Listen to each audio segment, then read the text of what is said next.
तो हेलो दोस्तों, नमस्कार। कैसे हैं आप लोग? उम्मीद है कि बहुत अच्छे होंगे। दोस्तों आज हम लोग फटाफट देख लेते हैं कि घराना क्या है, ठीक है?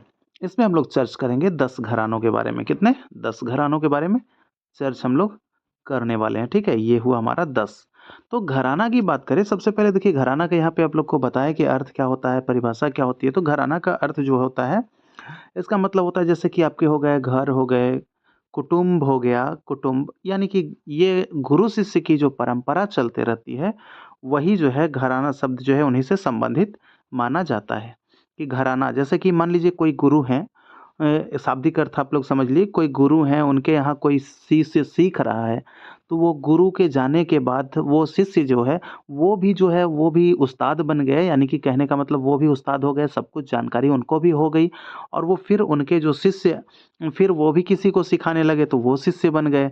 जब वो शिष्य जब जब उसके गुरु कहीं फिर वो देहांत हो जाता है या फिर कहीं चले जाते हैं, तो फिर उसके बाद जो वो शिष्य जो होता है वो फिर गुरु बन जाता है। तो ऐसा ही जो है पीढ़ी दर पीढ़ी जो चलते रहती है, तो उसी से घराना बनता है, ठीक है? तो ये थे आपके घराना। इसमें जैसा कि आप लोग को बताया यहाँ पे कि घराना में घर, कुटुंब, परिवार, परंपरा आदि जो है वंश ऐसे चलते रहता है, ठीक है? तो यही सब चीज़ है और इनके अनुसार जो है बताया गया है कि इनके अनुसार देखिए, पंडित जो हैं आपके कृष्ण राव शंकर पंडित, इनके अनुसार जो है बताया गया है, क्या बताते हैं ये? कि शताब्दियों या बहुत वर्षों की परंपरा, उच्च कोटि के गुरु तथा कई पीढ़ियों की गुरु शिष्य परंपरा, तो वो सब को मिलाकर जो है घराना बना है। यानी उच्च कोटि के जो गुरु, यानी कि जैसे कहने का मतलब जो गुरु उनके सिखाए, शिष्य पूरा हूबहू बहू वो सीख लेता है और कुछ जो एक्स्ट्रा जो होता है वो उसमें क्या करता है, ऐड करता है। तो वो चीज़ होता है घराना का मतलब, ठीक है? देखिए, क्या कहा जा रहा है कि वर्तमान में जो है ख्याल गायन गायन में सर्वाधिक घरानों का विकास हो चुका है। तो देखिए इसमें थोड़ा-सा देख लीजिए कि ख़याल गायन गायकी के जो घराने हैं, इसमें अगर बात करें तो जीवित रखने में जो कलाकारों का योगदान है, जैसे कि आपके गोपाल नायक हो गए, बैजू बावरा हो गए, तानसेन हो गए, स्वामी हरिदास हो गए, सदारंग, अदारंग, तानरस खां, उस्ताद फैयाज़ खां, तो ये सब लोग जो हैं क्या है, ख़याल गायकी के घराने से जुड़े रहे हैं और ये लोग जो है संगीत को बहुत ही ऊँचाइयों पर ले जाने का काम किया है। उसमें कि भातखंडे जी भी हैं, हमारे पलुस्कर जी भी हैं और आधुनिक समय में ये सब जो है क्या किए, संगीत को सँजोए रखे हैं। ये संगीत को क्या किए हैं? सँजो कर रखे हैं, ठीक है? तो आज हम लोग पढ़ पा रहे हैं, देख पा रहे हैं। अन्यथा अगर ये लोग सँजोए ना होते ना, तो हम लोग तो कहीं पढ़ भी नहीं पाते। देखिए, यहाँ पे घराने की बात करें तो घराना जो है हम लोग ग्वालियर घराना देख लेंगे, आगरा घराना देखेंगे, किराना देखेंगे, दिल्ली देखना है, पटियाला घराना देखना है, रामपुर देखना है, जयपुर देखना है, इंदौर देखना है, खुर्जा देखना है और कव्वाल बच्चों का घराना देखना है। तो प्रश्न जो है मुख्यतः दोस्तों इतना ही जो है आपके इन्हीं सब घरानों से पूछा जाता है। जैसे कि पूछा जाएगा आपको, ग्वालियर घराना के संस्थापक कौन हैं? तो नत्थन पीर बख्श, आगरा के हाजी सुजान, किराना घराना के अब्दुल करीम खां, दिल्ली घराना का तानरस खां माना जाता है। फिर आपके पटियाला घराना के पटियाला का आलिया फत्तू। उसके बाद फिर अगर बात कर ले रामपुर घराना का, तो ये थोड़ा-सा हम जो है आगे बताएँगे क्योंकि इसमें थोड़ा-सा मतभेद होते रहता है, तो आगे बता देंगे, ठीक है? जयपुर या फिर आपका अलादिया घराना, इसके अलादिया खां, इंदौर घराना अमीर खां को माना जाता है, खुर्जा घराना मौदू खां को माना जाता है और ये आपके कव्वाल बच्चों का घराना भी हम लोग देख लेंगे आगे। तो चलिए फटाफट हम लोग जो है इन घरानों को देखने चलते हैं और घराने की क्या किसकी विशेषता है। और दोस्तों एक बात बता दें कि प्रश्न यहाँ से काफ़ी पूछे जाते हैं। आप लोग जो है बिल्कुल निश्चिंत होकर बहुत अच्छे से इस चीज़ को समझिए। बहुत ही ईज़िली वे में मैं आपको समझा दूँगा, ठीक है? और याद हो जाएगा आपको। तो अगर कॉपी पेन लेकर नहीं बैठे हैं तो बैठ जाइए कॉपी पेन लेकर और चैनल को सब्सक्राइब नहीं किए तो सब्सक्राइब करने के बाद पढ़िए क्योंकि और मज़ा आता है ऐसे में, ठीक है? चलिए समझ रहे हैं? चलिए दोस्तों वैसे अब शुरू कर देते हैं।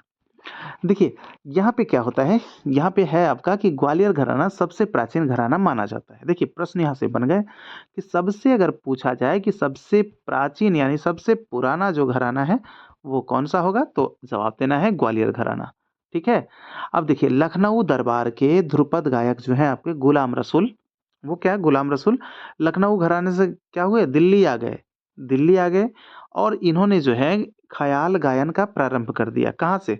लखनऊ के जो दरबार के जो ध्रुपद गायक थे गुलाम रसूल, वो दिल्ली आके क्या किए, ख़याल गाना जो है आपका वो प्रारंभ कर दिए और उन्होंने अपने दोनों भांजे, उनके जो भांजे थे शक्कर खां और मक्खन खां, तो उनको क्या किए, वो ख्याल गायकी की भी तालीम दी। तालीम दी मतलब कि उनको ख्याल गायकी की शिक्षा दी गई। ठीक है। तो शक्कर खां अपने पुत्र मोहम्मद खां को शिक्षा दिए, और यहाँ उसके बाद क्या हुआ, मोहम्मद खां जो है वो बाद में ग्वालियर में ही बस गए। मोहम्मद खां, ठीक है। तो मोहम्मद खां जो है आपके क्या कहा गया, शंकर खां द्वारा अपने पुत्र मोहम्मद खां, तो यहाँ पे शक्कर खां के पुत्र का नाम क्या पड़ा, मोहम्मद खां। शक्कर खां के पुत्र थे मोहम्मद खां, और ये आपके कहाँ बस गए, ये ग्वालियर में ही बस गए। चलिए, अब क्या कह रहा है आगे, ये हम लोग देखते हैं कि आगे क्या कहा जा रहा है। यहाँ कहा जा रहा है कि कुछ विद्वानों का यह मत है। देखिए, कुछ विद्वान कहते हैं, कुछ विद्वानों का यह मानना है कि ग्वालियर में ख्याल गायकी का आरंभ जो है हद्दू हस्सू खां के द्वारा हुआ है, कुछ ऐसा मानते हैं। लेकिन देखिए, यहाँ पे मक्खन खां के दो पुत्र, एक कादर बख्श, देखिए कादर बख्श का नाम जुड़ रहा है ना, तो ये आपके जो उस्ताद अल्लाह रखा खां थे, यानी कि जो कि जाकिर हुसैन के पिता, तो उनके गुरु थे ये कादर बख्श। ठीक है। कादिर बख्श उनके गुरु को कहा जाता है, ये कादिर बख्श जो है गुरु है। और कादिर बख्श और पीर बख्श थे। तो कादर बख्श के जो तीन पुत्र हुए वो कौन, हस्सू खां, हद्दू खां और नत्थू खां। तो ये जो है नत्थू खां, उनके चाचा पीर बख्श ने गोद ले लिया। उनके चाचा का नाम क्या था, ये प्रश्न अगर बनेंगे कि नत्थू खां के चाचा का नाम क्या था, तो चाचा का नाम था पीर बख्श, ने उनको क्या किया, गोद ले लिया। और कादर बख्श की मृत्यु के पश्चात हद्दू हस्सू खां को भी पीर बख्श द्वारा ही संगीत शिक्षा प्राप्ति हुई। ठीक है। तो ये सब तो इसके इतिहास हैं। वैसे आपके जो अगर बात कर ले मुख्य पॉइंट पे, तो ग्वालियर दरबार के गायकों में अगर कहें तो ये आपके जो ख्याल गायकी का जो था वो स्वर्णिम युग था, स्वर्णिम युग था उस समय। वैसे हस्सू खां के जो शिष्य जो बने, शिष्यों में आपके पूछे जाते हैं, शिष्यों में कौन, वासुदेव राव जोशी, नाना दीक्षित, ये सब जो क्या थे, प्रमुख जो है प्रसिद्ध गायक हुए। कहाँ से, तो ग्वालियर घराना से। ठीक है। तो समझ में आना चाहिए, ये ग्वालियर से आपके प्रश्न बन रहे हैं। देखिए, यहाँ पे कहा जाता है कि हस्सू खां शिष्यों में रामकृष्ण बुआ, पंडित दीक्षित थे। और इसमें अगर बात करें तो नत्थू खां के शिष्य जो थे कौन थे, निसार हुसैन खां।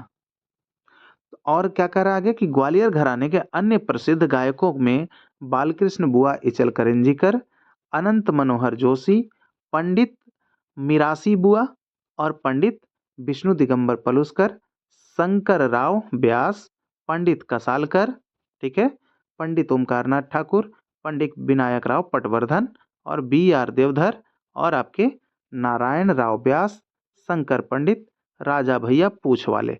तो ये सब जो है कहाँ से थे, ये सब जो है इतने इतने आप लोग इसको गोल घेरा में लगाता हूँ, इतना आपको ये सब नोट करना है, क्योंकि यहाँ से जो है ये प्रश्न बनते हैं। यहाँ से बहुत सारे प्रश्न बनेंगे, किन के बारे में कब पूछ दिया जाए कि कौन किस घराने के थे, तो ये चीज़ आपको याद कर लेना है। ठीक है। तो यहाँ से प्रश्न जो है आपके बनेंगे। इसमें जो है आपको देखना है, विष्णु दिगंबर पलुस्कर जो है महत्वपूर्ण व्यक्ति हैं, यहाँ से प्रश्न बन जाएगा इनके लिए। इचल करंजीकर बनेगा, उसके बाद फिर आपकी मीरासी बुआ बनेंगे, विनायक राव पटवर्धन बनेंगे कि किस घराने से थे, और बी आर देवधर, फिर आपके नारायण राव, और उसके बाद फिर शंकर पंडित, राजा भैया पूछ वाले। तो इसमें जो भी है आप इसको याद कर लीजिए। ठीक है। चलिए, अब इसका लगभग जो हम लोग शॉर्ट में पढ़ लिए ये घराना। अब देखिए, ग्वालियर घराना जो है इसमें क्या बोल रहा है कि इस घराने में विभिन्न प्रकार की तानों का समावेश है, जैसे कि फिरत की तान, उसके बाद फिर गले की तीव्रता से तीनों सप्तकों में घुमाना, इसकी क्या है, विशेषता है। किसकी विशेषता, तो ये आपके ग्वालियर घराने की विशेषता मानी जाती है। ग्वालियर घराने के जो संस्थापक माने जाते हैं वो कौन, नत्थन नत्थन पीर बख्श माने जाते हैं। ठीक है। ग्वालियर घराने के संस्थापक और सबसे प्राचीन घराना तो ग्वालियर घराना। चलिए, अब देख लेते हैं कुछ आगरा घराने के बारे में। देखिए, आगरा घराने की क्या बात करें, इसमें जो है आपका गायन शैली उसका देख लेते हैं। ठाकुर जयदेव सिंह, ठीक है, जयदेव सिंह कहते हैं कि आगरा घराने के संस्थापक फैयाज खां थे। लेकिन दोस्तों ये कहते हैं, ये अपना अपना मत है, कोई कुछ कह रहा है कोई कुछ कह रहा है, लेकिन वास्तविकता से हम लोग हट नहीं सकते हैं, आगे वास्तविकता मिलेगी। देखिए, इसमें क्या होता है, ध्रुपद, धमाल, ठुमरी, ख्याल, सभी शैलियों के गायन में ये कौन थे, परांगत थे। कौन, फैयाज खां। ठीक है, फैयाज खां। तो एक चीज तो समझ में आया कि फैयाज खां का संबंध आगरा घराने से है। आगरा घराने का प्रारंभ अलखदास और मुलखदास से बताया जाता है। देखिए, कहा जाता है कि किसी कारणवश इन्हें मुस्लिम धर्म जो है स्वीकार करना पड़ा था। होगा शायद कोई दबाव होगा, कोई प्रेशर होगा, क्योंकि भैया उस टाइम में तो यही चल रहा था ना। यहाँ पे सबको क्या किया गया, सबको तलवार के नोक पे जो है मुस्लिम बनाया गया। तो बन गए होंगे किसी प्रकार की कोई जो है, और इनका वंशज देखिए आगे आप, ये मुस्लिम ही होते चले आ रहे हैं। यहाँ पे देखिए, जैसे कि धर्म उनको स्वीकार करना पड़ गया। उसके बाद फिर अलखदास के पुत्र हाजी सुजान खां। देखिए, अलखदास और मूलकदास ये दास थे, लेकिन इनके पुत्र क्या हो गए, हाजी सुजान। अब इनके पुत्र क्या हो गए, तो ये तो भाई वैसे ही चलते आ रहा है ना, तो इसीलिए। तो हाजी सुजान, मूलकदास के पुत्र हाजी सुजान एक अच्छे ध्रुपद धमार गायक थे। ठीक है, इस घराने में इन्हें ही सर्वप्रसिद्ध गायक माना जाता था। ठीक है, आगे कह रहा है कि सुजान खां के पोते, सुजान खां जो थे, हाजी सुजान खां, उनके पोते घग्गे खुदाबख्श द्वारा इस घराने में ख्याल गायकी का पदार्पण हुआ, और उन्होंने ख्याल गायकी की शिक्षा ग्वालियर के नत्थन पीर बख्श से प्राप्त की।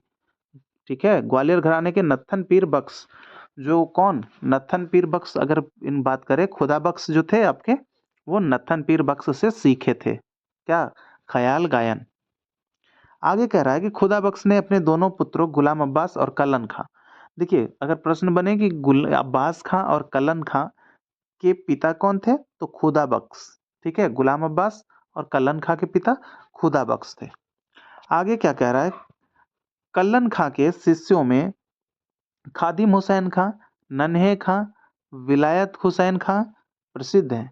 आगरा घराने के अन्य जो प्रसिद्ध जो हैं उस्ताद, उसमें यूनुस हुसैन, उसके बाद फिर उस्ताद फैयाज खां, पंडित दिलीप चंद्र बेदी। ठीक है, बेदी की ललित। आगे है, कौन है, रतांजनकर, बंदे अली खां, बशीर खां, भास्कर, बुआ बखले।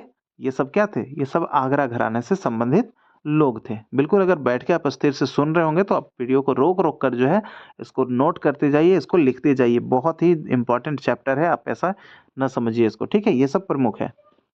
आगे कह रहा है इस घराने में कि आगरा घराने की विशेषता, ये घराने की जो है ख्याल शैली में ध्रुपद अंग का प्रबल्य होने के कारण इसमें क्या होता है, नोम तोम की अलाप इसकी विशेषता।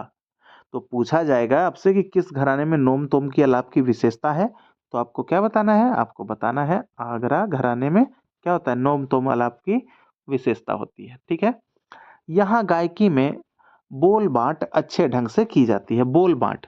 ठीक है, अच्छे ढंग से की जाती है, और इस घराने में ख्याल को विलंबित लय से प्रारंभ करके उसे चौगुन, अठगुन, आड़ और फिरत आदि करके लयबद्ध तानों में बोलतान का प्रयोग होता है। तो कहाँ की बात हो गई, ये आपके आगरा घराना की बात हो गई, जो कि विलंबित लय से स्टार्ट होता है और उसको चौगुन, अठगुन, डेढ़ गुन, आड़ वही होता है ना, आड़ जो ये आपका है डेढ़ गुन होता है ना, 1.5 या फिर 3/2। तो डेढ़ गुण, या इसमें जो है फिरत वगैरह लेते हैं, जैसे तान वगैरह लेते हैं ना, फिरत की तान, जबड़े की तान। तो ये सब भाई यहाँ पे विशेषता रही है। जैसे जबड़े की तान के लिए उस्ताद फैयाज खां जाने जाते हैं, तो ये सब विशेषता रही है किसकी, आगरा घराने की। ठीक है, अब चलिए अब आगे देख लेते हैं। अगला क्या है, किराना घराना।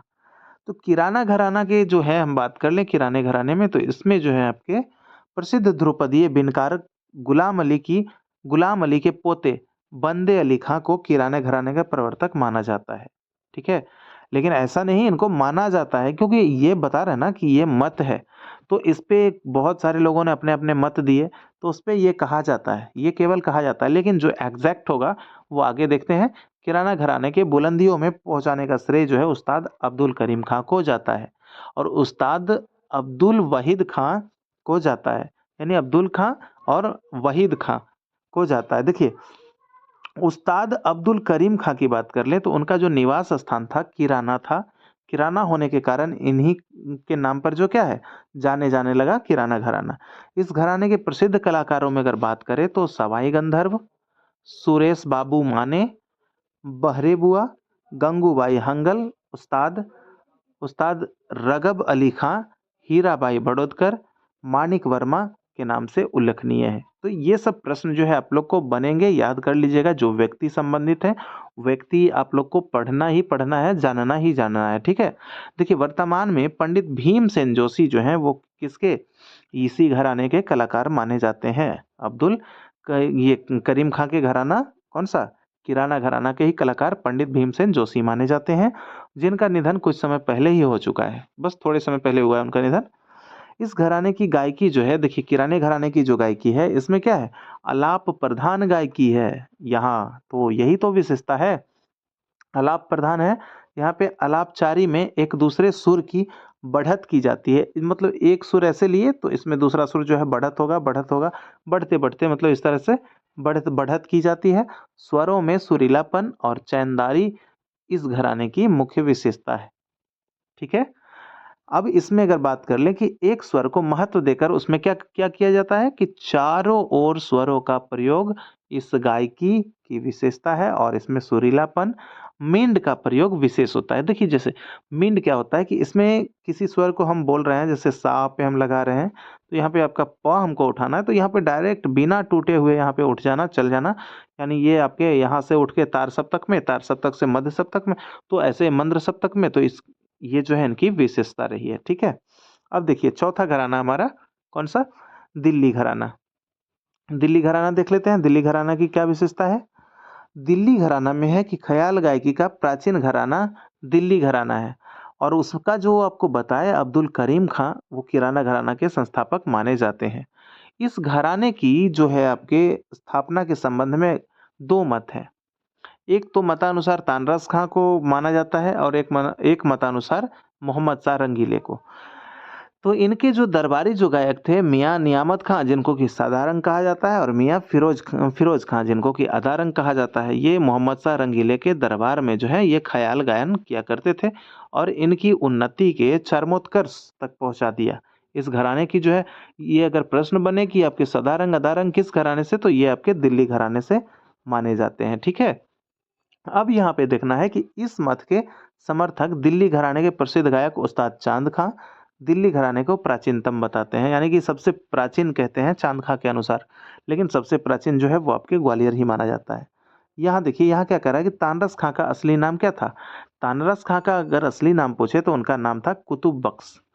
तानरस खां का असली नाम कुतुब बख्श था। इन्होंने संगीत शिक्षा किससे ली, मियाँ अचपल से। तो प्रश्न बनेंगे आपके कि तानरस खां ने संगीत की शिक्षा किससे ली, या फिर गुरु कौन थे, तो मियाँ अचपल। ठीक है, इनके पुत्र उमराव खां ने दिल्ली घराने की परंपरा को आगे बढ़ाया, और यहाँ कहा जाता है कि तानरस खां के पौत्र गुलाम गौस खां के पुत्र अब्दुल करीम खां और इसके भतीजे सब्बू खां, अजीज खां इस घराने के प्रसिद्ध गायक थे। वर्तमान में अगर बात कर लें तो चांद खां इस घराने के प्रतिनिधित्व रहे हैं, और इसके पुत्र जो है आपके नसीर अहमद खां, उस्ताद हिलाल अहमद, उसके बाद फिर प्रतिष्ठित गायक ये सब रहे हैं। ठीक है, इसके बाद चांद चांद खां की अगर शिष्याएं की बात करें तो विदुषी कृष्णा, विष्ट एवं भारती चक्रवर्ती इस घराने की गायकी के को कायम रखे हुए हैं। तो यह सब जो है ये आपके घराने हैं। यहाँ से जो है प्रश्न जो आपके इम्पोर्टेंट, इस घराने में जैसे कि सारंगी वादक भी बहुत प्रसिद्ध हुए हैं, इसी कारण ये से सूत या मीड का काम जो है अधिक मात्रा में चलता है दिल्ली घराने में। और इस घराने में क्या होता है कि इसमें ख्याल की बंदिशों का कलात्मक क्रिया होती है, कलात्मकता होती है। तो ये सब चीज़ है।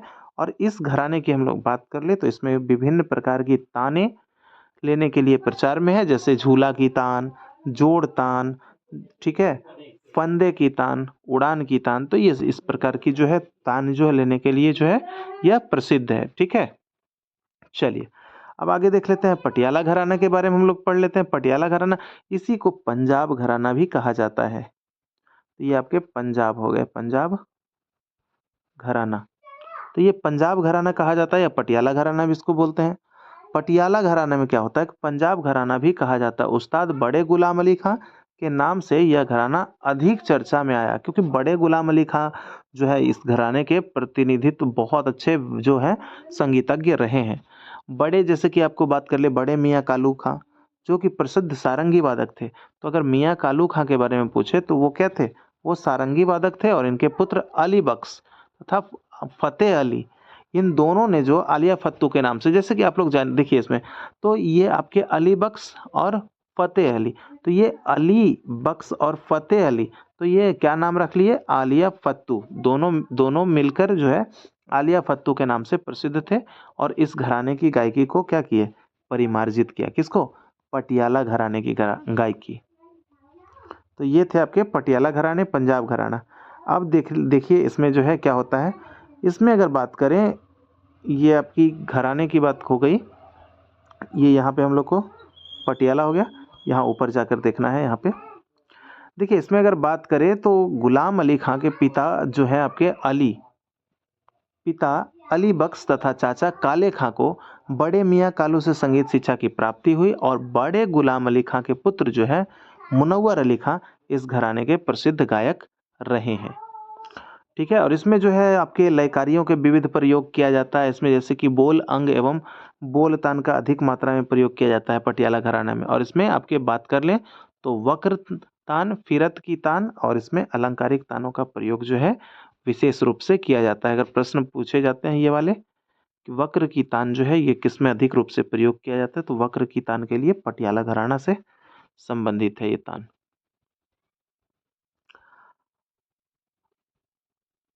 अगला घराना है 6 नंबर का जो घराना है वो हम लोग देख लेते हैं। ये रामपुर घराना की बात हो रही है, तो रामपुर घराना एवं इसकी गायन शैली के बारे में भी थोड़ा सा जान लेते हैं। देखिए यहाँ संबंध रहा है, नवाबों से संबंध रहा है। नाम रामपुर घराना का संबंध किससे रहा है? नवाबों से। और नवाब यूसुफ अली खां संगीत के ज्ञाता व रसिक थे, और इन्हीं के पुत्र जो थे कल्बे अली खां और हैदर अली खां, ये दोनों संगीत में क्या थे? प्रवीण थे। कौन कौन? पुत्र कल्बे अली खां और हैदर खां, ये दोनों जो थे संगीत में प्रवीण थे। यहाँ पे अगर बात करें तो अली खां ये प्रवीण थे और इनके दरबार में संगीतज्ञों का जो था बहुत इज्जत, प्रतिष्ठा और सम्मान था। हैदर अली खां ने संगीत शिक्षा देकर उस्ताद वजीर खां जैसे विद्वान संगीतज्ञों को तैयार किया। तो वजीर खां का संबंध जैसे कि आपके पूछे जाए तो आपके कहाँ से? तो ये आपके रामपुर घराना से हो जाएंगे, इसमें तैयार किया। और इसमें अगर बात करें पंडित भातखंडे, देखिए याद रखना है, भातखंडे जी का संबंध रामपुर घराना। हाफिज अली खां उस्ताद अलाउद्दीन खां के गुरु आपके उस्ताद वजीर खां। देखिए अलाउद्दीन खां के जो गुरु माने जाते हैं, उस्ताद अलाउद्दीन खां के गुरु जो उस्ताद वजीर खां हैं वो इसी घराने से हैं। ठीक है, अलाउद्दीन खां और ये वजीर खां इसी घराने से माने जाते हैं। वजीर खां बहादुर खां के दौहित्र थे। तो प्रश्न यहाँ से बने ना आपके कि उस्ताद अलाउद्दीन खां के गुरु का क्या नाम था? तो उस्ताद वजीर खां नाम था। ठीक है, चलिए अब आगे देख लेते हैं। बहादुर हुसैन ने ख्याल गायन के अच्छे शिष्य तैयार किए, जिसमें कि रामपुर के प्रसिद्ध गायक इनायत खां की संगीत शिक्षा अपने द्वारा ली हुई। इनके गीत जो है इनायत पिया के नाम से प्रसिद्ध हुआ। किनका? इनायत खां के गीत जो है इनायत पिया के नाम से प्रसिद्ध हुआ और इनके शिष्यों में रामपुर घराने का जो है नाम रोशन किया। और इसमें जैसे कि आपको प्रमुख अगर उस्ताद बात करें तो उस्ताद मुश्ताक हुसैन खां, उस्ताद फिदा हुसैन खां और उस्ताद हैदर हुसैन खां, उस्ताद हाफिज खां और उस्ताद अमान अली खां। तो ये सब जो है आपके नाम रोशन किए हैं और ये घराने की बात करें तो रामपुर घराने से संबंधित है। उम्मीद है आप इस सबको नोट कर रहे होंगे। चलिए आगे देखिए, यहाँ पे है इसी घराने में, रामपुर घराने में, कि क्या कह रहा है। फिदा हुसैन खां के प्रमुख शिष्यों में उस्ताद निसार हुसैन खां और उस्ताद रशीद अहमद खां और उस्ताद हाफिज, और उसके बाद फिर अहमद खां, उस्ताद गुलाम और सबीर खां, गुलाम उस्ताद मुस्तफ़ा खां, उस्ताद सरफराज हुसैन खां रामपुर घराने के प्रसिद्ध क्या हुए? प्रसिद्ध गायक हुए। तो ये इतना आपको याद रखना है, ये जो है रामपुर घराने के प्रसिद्ध गायक हैं। ठीक है, तो व्यक्तियों के नाम भी आपको याद होने चाहिए। अब देखिए थोड़ा सा अब देख लेते हैं जयपुर घराना या अतरौली घराना एवं इसकी गायन शैली। देखिए जयपुर घराना को क्या बोला जाता है? अतरौली घराना भी कहा जाता है, या अलादिया खां का घराना भी है।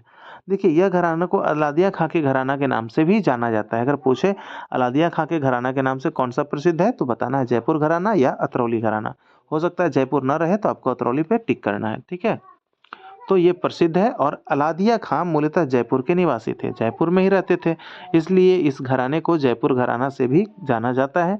और अलादिया खां के पूर्वज अतरौली के निवासी थे, इसलिए उसको अतरौली घराना भी कहा जाता है। ठीक है, अब देखिए यहाँ पे क्या है कि जयपुर के नवाब कल्लन खां, इन्हें राजाश्रय दिया था। कल्लन खां याद रखना है, कल्लन खां कहाँ के नवाब थे? तो कल्लन खां जयपुर के नवाब थे। कुछ संगीतज्ञ जयपुर के करामत अली खां एवं मुबारक अली खां को इसके घराने का जन्मदाता मानते हैं, लेकिन ऐसा नहीं है, अलादिया खां ही इसके जो है जन्मदाता माने जाते हैं। अलादिया खां ध्रुपद की डागुर वाणी के वंशज हैं। देखिए डागुर वाणी का संबंध अगर बात करें तो अलादिया खां जो है डागुर की अगर बात करें तो इसका संबंध जो है आपके ब्रजचंद से भी है। ब्रजचंद ब्रजचंद वो भी ध्रुपद के डाकुर वाणी से संबंधित है। गोबरहार से तानसेन और आपके खंडारवाणी से सम्मोहन खां और नौहारवाणी से श्रीचंद। तो ये चीज़ है आपका, ये भी संबंधित है। और यहाँ से जयपुर की विशिष्ट जो है आपके कलाकार मुबारक अली और उन्हें विशिष्ट प्रभाव था। अब देखिए अलादिया खां की शिक्षा अहमद खां, जहांगीर खां व दौलत खां से हुई। तो प्रश्न बनेगा यहाँ से कि अलादिया खां की शिक्षा किससे हुई? तो शिक्षा जब इनसे हुई तो ये कौन हो गया? गुरु हो गया ना, ये दोनों इसके गुरु हो गए। तो अलादिया खां किसके किसके गुरु बन गए? अहमद खां और जहांगीर खां के गुरु बन गए और दौलत खां के। ठीक है। अब यहाँ से देखिए यहाँ पे क्या हुआ कि विशेषताएं जो है इसमें गायकी सीखकर अपनी जो है विशेषताओं को इसमें सम्मिलित कर लिया और अपने एक नवीन गायकी की सृष्टि की। कौन? ये जो तीनों शिष्य हैं ये अपने गायकी में जो अलादिया खां से सीखे उससे कुछ ऐड कर लिए और ये नवीन गायकी, एक नई प्रकार की गायकी को बना दिया। अब देखिए यहाँ कहा जा रहा है इस घराने में इसके दो पुत्र, एक मंजी खां और एक भुरजी खां। भुरजी खां है जी, ये आपका भुरजी खां होगा। तो भुरजी खां इस घराने के विशिष्ट गायक थे। इनके ही शिष्य मल्लिकार्जुन मंसूर प्रसिद्ध गायक थे।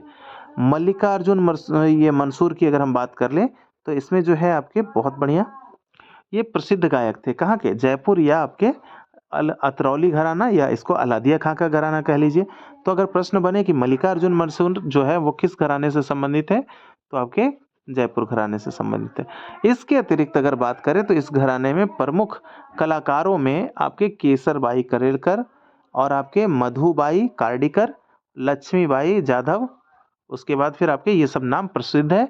विदुषी किशोरी, अमोलकर एवं अश्विनी भिंडे वर्तमान में इस घराने की प्रसिद्ध गायिकाएं हैं।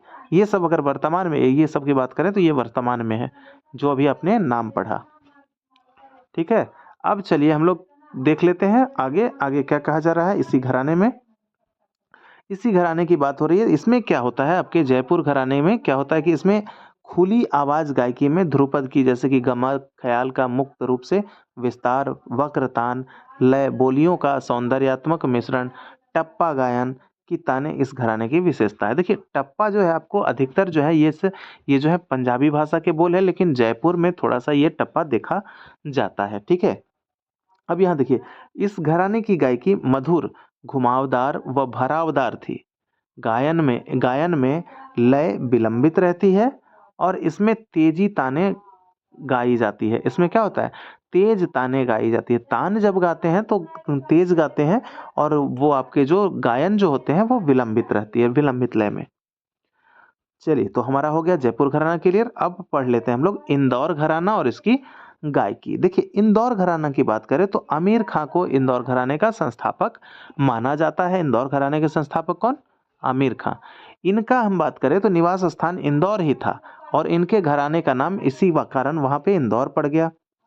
देखिए ये अगला जो पॉइंट है क्या कह रहा है कि कोई घराना बनाने के लिए कम से कम 3 पीढ़ियों तक की जो है गुरु शिष्य परंपरा जो है होनी चाहिए। जैसा कि मैंने आपको बताया कि वो उससे सीख कर वो चेला बना, वो फिर सीखेंगे, वो फिर एक दिन गुरु बनेंगे, कोई दूसरा चेला और आएगा, फिर वो एक दिन गुरु बन जाएंगे, कोई दूसरा चेला और आएगा।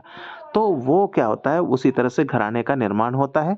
तो इसमें विशिष्ट गायन शैली का निर्माण होना चाहिए, परंतु संगीत जगत में अपनी एक अति विशिष्ट पहचान बनाकर, विशिष्ट जो है पहचान बनाकर अपनी गायन शैली को एक संपूर्ण घराने की विशेषताओं से परिपूर्ण मानी गई है।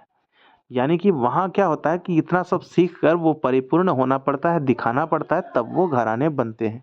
अब देखिए यहाँ क्या कह रहा है कि उस्ताद आमिर खां छंगे खां साहब की पीढ़ी से संबंध रखते हैं। किसकी पीढ़ी से? तो उस्ताद आमिर खां जो है छंगे खां की पीढ़ी से संपर्क ये क्या बोलते हैं संबंध रखते हैं। तो अगर ये आमिर खां जो है यानी कि कहीं ना कहीं जो है ये छंगे खां के वंशज हैं। ठीक है। इन्होंने अपनी शिक्षा अपने पिता उस्ताद सहमीर खां, यानी कि अगर बात करें तो उस्ताद आमिर खां के पिता का नाम क्या है? उस्ताद सहमीर खां। ठीक है। सहमीर खां जो है वो आमिर खां के पिता थे। तो ये सब प्रश्न जो है दोस्तों आप लोग क्लियर करते चलिए, नोट करते चलिए। इसकी गायकी में क्या हुआ कि उस्ताद रजब अली खां, उस्ताद नसरुद्दीन, उस्ताद हफीज़ खां और उस्ताद मुराद खां, उस्ताद अमान अली खां को भी प्रभाव रहा है। उनका भी क्या है, प्रभाव रहा है इस पे। जैसे कि हम बात कर लें अमरनाथ, डॉक्टर अजीत पैंटल, सिंह बंधु, ए कानन इसके ही शिष्य रहे हैं। किनके? अमीर खां के ही शिष्य रहे हैं। इंदौर घराने की विशेषता स्वरों की मेरखंड पद्धति द्वारा क्या होती है, बढ़ती है और यह जो है आपके गायन शैली में आलाप प्रधान गायन शैली रहती है। ठीक है, यहाँ भी आपके क्या होते हैं, इंदौर इंदौर घराने में गायन शैली जो होती है आपके आलाप प्रधान ही होती है। ठीक है, क्लियर ये चीज। अब देखिए यहाँ पे क्या कहा जा रहा है कि इस कारण इस घराने में गंभीर रागों के प्रकार अधिक हैं। इसी कारण गंभीर राग यहाँ पे, जैसे कि आपको बात कर ले मालकौंस, दरबारी, कान्हड़ा, शुद्ध कल्याण, मारवा, तोड़ी, तो ये सब जो क्या हो गए, ये सब गंभीर राग हैं। और इसी कारण यहाँ पे चलता है इस शैली में विलंबित रचनाओं में गंभीर शांत वातावरण तथा द्रुत रचनाओं में तान कनिष्ठ एवं द्रुत गति से ली जाती है। देखिए तान जो है कठिन एवं द्रुत गति से ली जाती है। यहाँ पे बात करें तो इसमें देखिए मेरखंड सरगम भी इस गायकी में विशेष स्थान रखती है। मेरखंड सरगम इस गायकी में जो है विशेष स्थान रखती है। ठीक है, तो ये हम लोग बात कर रहे थे किसके, इंदौर घराने की। अब आगे देख लेते हैं इसमें और क्या है। अब नौवां जो है हमारा घराना वो कौन सा है, वो आपके खुर्जा घराना है। खुर्जा घराना के बारे में भी थोड़ा सा पढ़ लेते हैं। खुर्जा घराना के संबंध में कहा जाता है कि इसकी जो है परंपरा मौदू खां से आरंभ होती है। मौदू खां, इसके संस्थापक ये मौदू खां ही माने जाते हैं। इसके पश्चात जो है इसमें अगर बात करें तो दायम खां और कायम खां, दायम और कायम, बाद में नत्थे खां के पुत्र जो था जोधे खां, इस घराने के प्रसिद्ध संगीतज्ञ माने जाते हैं। तो ये सब इतने हो गए इसमें। आगे हम बात करें तो इमाम खां के पुत्र जो गुलाम हुसैन खां थे, खुर्जा के नवाब आजम अली खां के आश्रय में रहते थे। देखिए कौन कौन, खुर्जा के नवाब पहले कौन थे, ये आपके आजम अली खां, और उनके जो आश्रय में कौन थे, इमाम खां के पुत्र गुलाम हुसैन खां। गुलाम हुसैन खां वो किनके, आजम अली के आश्रय में रहते थे। जैसे कि आपके थे ना वो सदारंग गदारंग किसके आश्रयदाता थे, तो उसके आश्रयदाता मोहम्मद शाह रंगीले थे। उसी तरह से यहाँ पे जो है आपके पूछे जाते हैं कि गुलाम हुसैन खां किसके आश्रय में थे, तो आपके आजम अली खां। देखिए इनके जो है 3 पुत्र हुजूर खां, गफ्फुर बख्श और गुलाम हैदर खां इस घराने के प्रतिभा जो है संपन्न गायक रहे। अगला प्रश्न, अगला यहाँ पे क्या है टॉपिक लिख रहा है कि वर्तमान में इस घराने में बहुत जो है कम प्रचार रह गया, यानी खुर्जे घराने का ज़्यादा चर्च कहीं पे नहीं देखने को मिलता है। इसकी जो है प्रचार बहुत कम हो गई है। और इसमें अगर हम बात कर लें तो इसमें क्या है, इस घराने की विशेषता यह है कि इसमें ख्याल के 4 भाग होते हैं और इसमें अगर शुद्ध मुद्रा एवं शुद्ध शब्द रचना का विशेष ध्यान इसमें रखा जाता है। इस घराने में मुर्की का प्रयोग गायन में बहुत कम होता है। यहाँ किसमें, खुर्जा घराने में। अब देखिए 10वां जो है आपके कव्वाल बच्चों का घराना है। 10वां घराना हम लोग देख लेते हैं इसमें। तो कव्वाल घराने की बच्चों का घराना के बारे में अगर कहें तो यह जो है आपके प्राचीन एवं प्रसिद्ध घराना माना जाता है और विद्वान इसे अहमद खां का घराना भी कहते हैं। ठीक है, इसे क्या कहते हैं, अहमद खां का घराना भी कहा जाता है। उस्ताद अहमद खां के शिष्य में अगर बात करें तो आपके पंचम खां थे तथा पंचम खां के शिष्य उस्ताद मस्सू खां। ठीक है, ये आपके मस्सू खां थे। तो ये आपको समझ में आई। तो अहमद खां के शिष्य पंचम खां और पंचम खां के शिष्य मस्सू खां। अब यहाँ पे कहा जा रहा है कि उस्ताद विलायत हुसैन खान ने अपनी किताब कौन सी, अगर प्रश्न पूछे अगर विलायत हुसैन खान की किताब कौन सी है तो सावंत एवं बूला नामक 2 भाइयों, अपनी किताब में लिखा है कि सावंत एवं बूला नामक 2 भाइयों को इस घराने का संस्थापक माना जाता है। ठीक है, इसमें किताब की अगर बात कर ले तो किताब का नाम जो है दोस्तों थोड़ा सा ख्याल नहीं आ रहा है, कोई बात नहीं है, किताब का नाम भी हम आपको बता देंगे। तो इसमें सावंत नामक जो है, मुझे लगा कि सावंत ही है, कुछ ऐसे ही करके उस किताब का भी नाम है, इसीलिए मैंने अब यहाँ पे आपको बताया। लेकिन किताब का नाम यहाँ पे आप लोग को याद नहीं रखना क्योंकि किताब का नाम अभी मैं आपको नोट करवा दूंगा। देखिए यहाँ पे क्या है कव्वाल बच्चों के घराने में कि इस घराने के अन्य प्रसिद्ध गायकों में जैसे कि आपके बात कर ले सादिक अली खां, मौजुद्दीन फजले खां अली खां, मौजुद्दीन फजले अली खां और मुजाहिर खां, रजब अली खां, मुबारक अली खां, दिलावर अली खां, हुसैन खां आदि नाम जो है इसमें बहुत उल्लेखनीय है। किसमें? कव्वाल बच्चों के घरानों में। अब देखिए यहाँ पे क्या कर रहा है कि इस घराने में गायन शैली में लय एवं ताल की कठोर साधना तथा स्वरों को मधुरता में लाने के लिए अभ्यास विशेष रूप से कराए जाते हैं। यानी बहुत विशेष रूप से अभ्यास यहाँ कराया जाता है। और आपके बंदिशों को अति द्रुत गति से गाने का प्रचलन इस घराने में है। यानी बंदिश जो गाते हैं ना वो द्रुत आपके तो होते ही हैं द्रुत लय में, लेकिन यहाँ क्या होता है, यहाँ आपके अति द्रुत में होता है। क्या होता है? अति द्रुत लय में कराने की जो है यहाँ पे विशेषता है। संभवतः इसी कारण इस घराने को कव्वाल बच्चों का घराना कहा जाता है। ठीक है, तो ये थे आपके 10 घराने और ये आपका 10 घराना आपका पूरा क्लियर हो गया। तो उम्मीद है कि इसमें से बहुत सारे प्रश्न जो हैं आप बना लिए होंगे, क्योंकि इसमें केवल प्रश्न ही प्रश्न दिख रहा है दोस्तों। आप माने या ना माने, इसमें केवल प्रश्न ही प्रश्न में दिखा। पूछिए प्रश्न कैसे दिखें, क्योंकि प्रत्येक घराने से जो है पूछे जाते हैं कि किसके संस्थापक कौन है और कौन किस घराने से संबंधित है। तो हर घराने से मैंने 10 लोगों का नाम बताया, 10 लोग हर घराने से बताया, तो आपके मान लीजिए 10 घराने, तो मान लीजिए 100 प्रश्न इसमें बन गए। 10 इंटू 10 इक्वल टू 100 प्रश्न आपका यहाँ से बन गए। वैसे कोई बात नहीं, आपको जो है अगर चाहिए एमसीक्यूज तो इसका एमसीक्यूज दे देंगे, आप लोग एमसीक्यूज भी पढ़ लीजिएगा। ठीक है, तो चलिए उम्मीद करते हैं यह सेशन आपको अच्छा लगा होगा। अगर सेशन अच्छा लगा है तो वीडियो को लाइक और चैनल को सब्सक्राइब करके नोटिफिकेशन को ऑल पे सेट कर लीजिए। और आने वाला जो क्लास होगा वो काफ़ी इंपॉर्टेंट, कुछ एमसीक्यूज भी आएंगे और आपके बहुत जो है अच्छे लेवल के प्रश्न भी पूछे जाएंगे, वो भी आप लोग के लिए हाजिर कर देंगे बहुत जल्द। ठीक है, मिलते हैं अगले सेशन में, जब तक के लिए इजाज़त चाहते हैं। जय हिंद, जय भारत। अपनी तैयारी अच्छे से रखिए और अपना ख्याल रखिए।